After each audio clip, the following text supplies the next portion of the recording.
when I talk to people about maybe stocks or real estate, I've heard a few people bring up REITs, real estate investment trust. Is that correct? That's what it stands for, I believe. Right. Um, and I've heard it in the aspect of people saying, if I'm talking about real estate, they'll say, "Oh, well, what do you think about REITs?" Or if I talk about stocks, and then they'll mention dividends, and then they'll bring up REITs. I know Mhm. more or less what your thoughts are on that, but can you deep dive into that, and what is your opinion on investing in those? A real estate investment trust. If you don't want to deal, if you don't want to deal with the actual managing, the actual day-to-day operations of being a real estate investor, and you want a truly passive, because if you own rental properties and stuff like that, you have to actually do the work.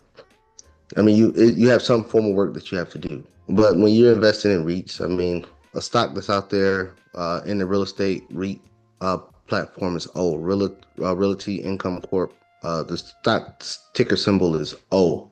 And then this is a true like passive way you put money into the quote unquote stock or the REIT, and then the people who manages the REIT, who do the property management, who go out there and acquire the properties, they do all that, and then you get a monthly or a quarterly dividend of about 5.5% or 5.5% a year.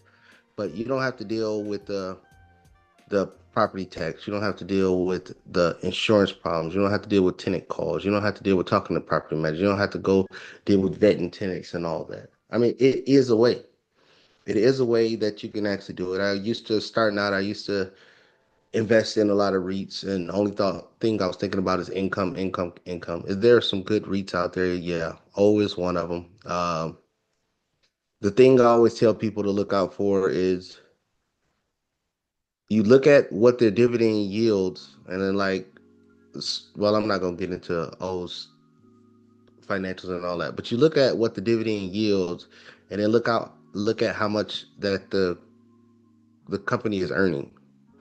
So for me, one big thing that I like to pull out of that is if you're getting a dividend, let's say of $3 per share, but the company is only producing $1 in earnings, that means they're getting a lot of your dividend payment from debt. They're raising debt to pay you your dividend payment. But so a good, good REITs out there, they will have that covered and what have you. But this is this a true passive way of being in real estate but not actually doing it? Will I, as I'm more matured in the stock market, will I do REITs, or will I just go do it myself? I'd rather go do it myself because the return is higher, and I'd rather own it and not depend on other people to operate for me. Yeah, those last points are really good. Not depend on other people to operate for you. Because, I mean, if you look at the returns that you could potentially make when, doing the work yourself, it's three, four times that what you would make off of REITs paying, 5%. Before I brought up this question, I was looking at a couple, and yeah, the dividends are really low. It reminds me of like some of those other investment firms you can invest in that like aren't listed on the stock market, but they've got their own real estate, trust or whatever. And some have like apps and stuff. But you Yeah, don't get the full like benefit. fund rise and all that. Yeah, yeah, yeah. That I couldn't remember what it was called. But and you don't Yeah. get the full benefits. You don't get the tax benefits. Um you don't get any experience to have knowledge on what you're investing in. So yeah, there's a lot of, I think, things to look at. But it's interesting that you brought up that you invested in them before. I didn't know that, but I like your points because if someone doesn't want to do the work and they simply just want to collect a check, maybe it's an opportunity for them. Yeah, and when I started investing in them, it was not about, oh, I wanted exposure to real estate. I was just trying to find the companies, of course, my ignorance. I just wanted to find the company that paid the highest dividends because I was just looking like, oh, dividend income. And then I realized, oh, what the hell? You need money. You need some real money. Dividends is cool, but you need a lot more money than these dividends producing. And you have to put a crap ton of money. You have to put way more money in the stock market to get dividends than you have to do in real estate. So I started going on a more growth dividend play instead of just just dividends, dividends, dividends, dividends. And that was the thing. But usually when most people start off, the first thing they want is dividends. They want some form of income coming in, and that's fine. But as I'm more matured in the stock market, I went more towards the dividend growth plays, not growing the dividend like it was a growth stock that actually paid dividends. Because when you sit in these REITs for a lot of times, your account is going to show negative, but you just get a dividend check. Like closed end funds.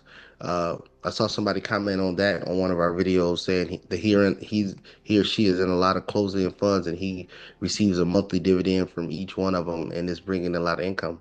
But a lot of those closed end funds they're paying you with debt. They're not paying you based off the income. And then what you see is the closed-end funds, the value just keep dropping lower. So it's usually mostly in the red most of the time, and then they're just sending you a check to, appease you. But that's what it was. I was in closed-end funds. I was in a lot of dividend payers, but it wasn't doing much for me. I mean, like the closed-end funds, you didn't get that was counted as income. It wasn't counted as dividend income. It wasn't a qualified dividend. So you still had to pay your tax bracket for that dividend income. So it's a lot of nuances in there that people need to study up on before they just jump into something. You don't get the tax benefits like you said, Alex. You don't get the depreciation. You don't get the write-off. You don't get a lot of those different nuances in there. So I rather have the physical hard asset when I'm investing in real estate and me managing it. And the more passive I want to be with it, the more structure that I put along with it. That's including property managers, so somebody that manages the property managers, and I just talk to that one person that gives me an update on my whole portfolio on real estate. But I rather do that than to dispose my money out there to people that's just doing whatever on the real estate market, and I don't have a solid clue on what's going on. Yeah, as well said. With that, guys, if you have any questions, let us know. Don't forget to leave us a comment. Like this video, share, subscribe, and we'll see you guys on the next one.